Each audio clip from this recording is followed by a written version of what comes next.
ভাৰতত আইন সকলোৰে বাবে সমান, কিন্তু এয়া কেৱল লিখিত নে কাৰ্যক্ষেত্ৰতো আইন সকলোৰে বাবে সমান। এইজন হৈছে গুৰমিত ৰাম ৰহিম। ধৰ্ষণ আৰু হত্যাৰ গোচৰত দোষী সাব্যস্ত হৈ কাৰাদণ্ড ভুগি থকা এজন তথাকথিত বাবা। আৰু আনজন হৈছে বিষ্ণু তিৱাৰী। বিষ্ণু তিৱাৰীক ভুল গোচৰত ধৰ্ষণৰ অভিযোগত কাৰাগাৰলৈ প্ৰেৰণ কৰা হৈছিল আৰু ২০ বছৰ বিষ্ণু তিৱাৰী কাৰাগাৰত আছিল। কিন্তু ২০ বছৰৰ পাছত বিষ্ণু তিৱাৰীক নিৰ্দোষী বুলি মুকলি কৰি দিয়া হয়। বিষ্ণু তিৱাৰী কাৰাগাৰত থকাৰ সময়তেই তেওঁৰ পিতৃ মাতৃৰ মৃত্যু হ'ল। ঘৰ দুৱাৰ মাটি বাৰী সম্পত্তি সকলো হেৰুৱালে বিষ্ণু তিৱাৰীয়ে। কাৰাগাৰৰ বন্ধ কোঠৰীত শেষ হৈ গ'ল বিষ্ণু তিৱাৰীৰ জীৱন যৌৱন। আৰু সকলো শেষ হৈ যোৱাৰ পাছত আদালতৰ ৰায় বিষ্ণু তিৱাৰী নিৰ্দোষী আছিল।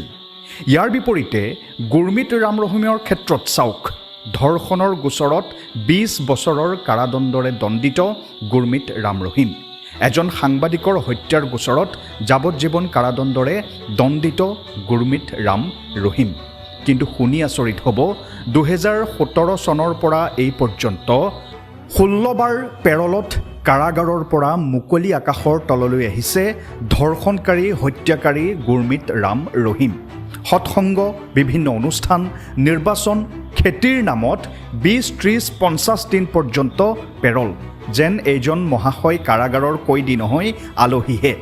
কেতিয়াবা ফুৰিবলৈ আহে কাৰাগাৰলৈ। কাৰাগাৰৰ পৰা পেৰলত বাহিৰলৈ ওলাই অহাৰ পাছত গুৰমিতৰ কাৰবাৰ দেখিলে চকু কপালত উঠিব আপোনাৰ।